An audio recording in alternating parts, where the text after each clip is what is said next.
If you're looking for one motorcycle that does it all perfectly, then I'm here to tell you there is no such bike.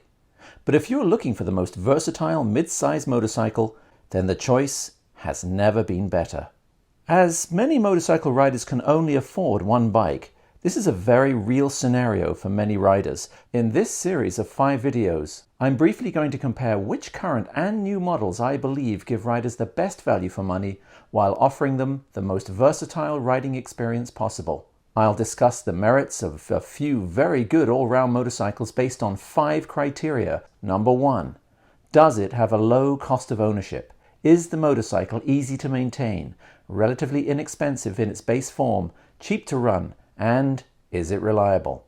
Number 2, is it optimal for all-weather daily commuting? Number 3, is it practical for long-distance touring? Can you carry luggage and travel longer distances or tour on this bike comfortably? How would it be for 2 people? Number 4, is it dirt-worthy for off-road? Is the bike really capable of light to moderate off-road use, perhaps even single track exploring in the backcountry? And finally, the 5th criteria, could you use this as a sporty road or even a track bike? Will the bike's performance keep you entertained and excited on the road or track? What I'm not including in this list is looks. These are subjective and are an intangible when ranking bikes based on functionality. Where looks rank on your list of criteria is your business, not mine. For the 3rd video in this series, it is out with the old and in with the new. Thank goodness, you say. Only a handful of riders have actually ridden Triumph's new Tiger Sport 660 Triple, and I, unfortunately, am not one of them. I hold my hands up and tell you that all I have to go on is what others have told me, my perusal of stats, and a brief ride on its donor bike, the Trident 660.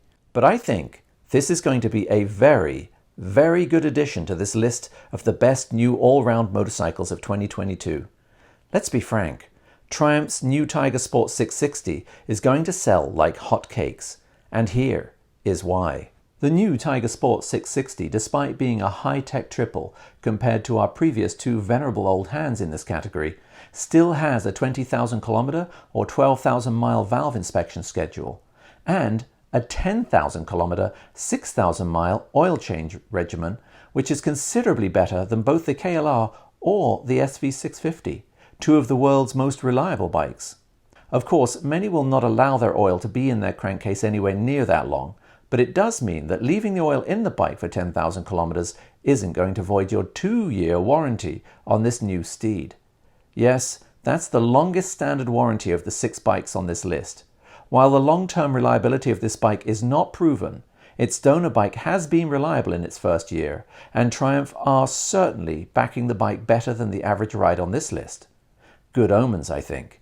However, the Triumph comes with the 2nd highest price tag on this list of bikes, with a base price of $10,495 Canadian dollars. This sounds steep, but given the bikes it's competing with, 2 of which are on this list, and the incredible tech, fit, finish and performance of the Tiger 660, some of you will stop here and see this as nothing more than amazing value for the money.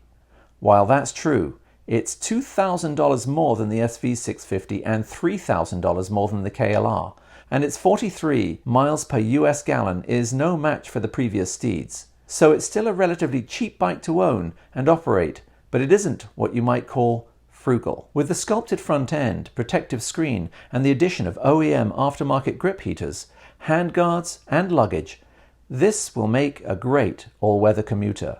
The plush seat and comfortable ergos mean it will be a nice place to be on the way to work.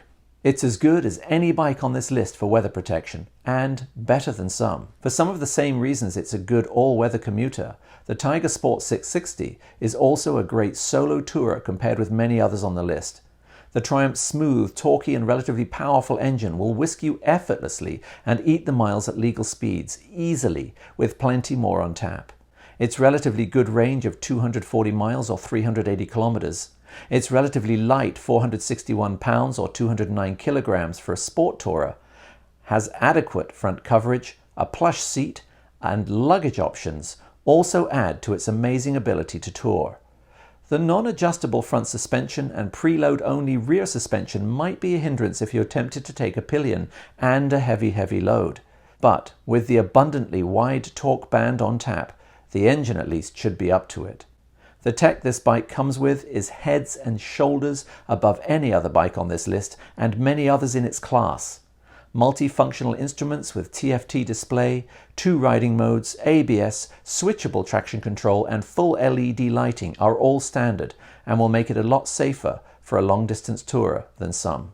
Triumph markets this bike as a sport tourer, and despite its slightly higher stance than the Trident 660 and the slight ADV look to the bike, it is not really a capable off-road bike. Non-adjustable suspension, 17-inch wheels, plastic-only cowl rather than the metal bash plate, and a relatively low 6.5-inch ground clearance, and its 461 pounds wet weight, you're going to find that only very well-groomed fire roads with some more aggressive tyres on are about your limit. The Triumph Tiger Sport 660 is in the mix for the most exciting bike to ride on this list, bar the SV650 and perhaps one other bike.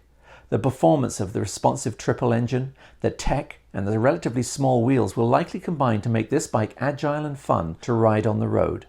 The lack of the adjustment on the front end and the slightly higher stance probably means that while track days are very possible, you won't be eclipsing any lap times, but you will look good trying.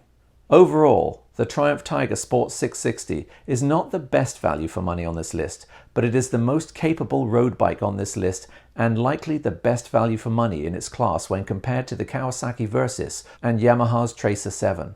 This bike is not going to remove the KLR or the SV650 from their budget bike crowns, but it will make a hell of a dent in the middleweight versatile bike category. And as long as you avoid most dirt scenarios, this just could be one of the most capable budget touring bikes out there. Once again, thanks for watching everyone. If this is the first time you've watched, please consider subscribing. I do motorcycle reviews, motorcycle related product reviews, off-road and on-road vlogs as well as tours. Even though I'm not the most diligent poster, don't forget to follow me on social media. That's Instagram, Facebook and Twitter. And to like, and especially, I'm begging you here folks, subscribe. And don't forget to click the bell so that you're notified whenever I release a video. This is the Blue Marble Rider, out.